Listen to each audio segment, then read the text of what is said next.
Hello friends, Siragadikka ஆசை என்ற எபிசோடில் என்ன நடக்கலாம் அப்படிங்கிறத பற்றி பார்க்கலாம். இன்றைக்கான எபிசோட்டும் எப்பவும் போல் ஒரு இன்ட்ரெஸ்டிங்கான எமோஷனல் எபிசோட் அப்படின்னே சொல்லலாம். இப்போ ராகினி புதுசாக ஒரு வீடு பிடிச்சிட்டாங்க. அதில் அவங்க அம்மா, அவங்க பையன் கிறிஸ், அதே நேரத்தில் அவங்க ஃப்ரெண்டு வித்யா எல்லோரும் இருக்கிறாங்க. இப்போ வீடு பிடிச்சிருக்கா அப்படிங்கிற மாதிரிலாம் பார்த்துட்டு பால் காய்ச்சி எல்லாம் சாப்பிட்டுட்டு அப்படி நிறைய கண்டிஷன்லாம் போடுறாங்க. வெளியில் போகக்கூடாது, விளையாட போகக்கூடாது, அப்படி இப்படிங்கிற மாதிரிலாம் பேசிக்கிட்டு இருக்காங்க. அந்த நேரத்தில் பார்த்தோம் அப்படின்னா முத்து வந்து இவங்க ஏற்கனவே இருந்தாங்களா அந்த ஊருக்கு சவாரிக்கு போயிட்டு அவங்க வீட்டில் போய் பார்க்குறாங்க. வீடு பூட்டியிருக்கணுமே அங்கே இருக்கணும்கிட்ட விசாரிச்சுட்டு மறுபடியும் இங்கே ரோகிணியோட அம்மாவுக்கு ஃபோன் அடிக்கிறாங்க. ரோகிணியோட அம்மா பார்த்தோம்னா ஃபோனை எடுத்து லவுட் ஸ்பீக்கரில் போடுறாங்க. இப்போ விசாரிக்கிறாங்க. விசாரித்து பேசிகிட்டு இருக்கும்போது நாங்கள் இந்த மாதிரி வெளியில் வந்திருக்கோம் அப்படிங்கிற விஷயத்த சொல்லிவிட்டு இனிமேல் ஃபோன் பண்ணாதீங்க அப்படிங்கிற மாதிரி ரொம்ப கோவமாக பேசிவிட்டு ஃபோனை வச்சிடுறாங்க. முத்துக்கு ஒன்றுமே புரியல.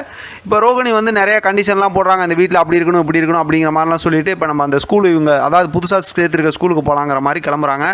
இப்போ பார்த்தோம் அப்படின்னா அண்ணாமலை அந்த ஸ்கூலில் பரசுக்கிட்ட சொல்லி வேலைக்கு போய் கேட்டிருந்தாங்களா, அதனால் அங்கே போய் விசாரித்து வேலைக்கெல்லாம் சேர்கிற விஷயமா பார்க்குறாங்க.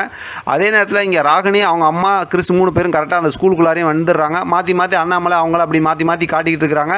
இப்போ பார்த்தா ஒரு வழியாக அந்த ஸ்கூல் பிடிச்சிருக்கா அப்படி இப்படிங்கிற மாதிரி பேசுகிறாங்க. இப்போ அண்ணாமலைக்கும் பார்த்தா அங்கே வேலை ஜாயின் பண்ணலாம் அப்படிங்கிற மாதிரி வந்துடுது. பரசுக்கிட்டையும் ஃபோன் பண்ணி சொல்லிடுறாங்க. இப்போ ஸ்கூலெல்லாம் பார்த்துட்டு இங்கே கரெக்டாக விளாண்டுட்டு கரெக்டாக வீட்டுக்கு வரணும் அப்படிங்கிற மாதிரிலாம் ராகினி சொல்லிட்டு கிறிஸ்கிட்ட பேசிக்கிட்டு இருக்காங்க. இப்போ முத்து வந்து மீனா கிட்ட பேசுகிறாங்க கிச்சனில்.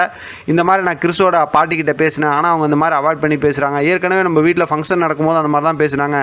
நம்ம அவங்கள்ட்ட பல வருது யாருக்கோ பிடிக்கலையாட்டிருக்கு அப்படிங்கிற மாதிரிலாம் பேசிக்கிட்டு இருக்காங்க. இவங்க 2 பேர் பேசிக்கிட்டு இருக்கதா ராகினி வழக்கம் போல் ஒட்டு கேட்டுக்கிட்டு ரொம்ப கோவப்பட்டுக்கிட்டு இருக்கிறாங்க.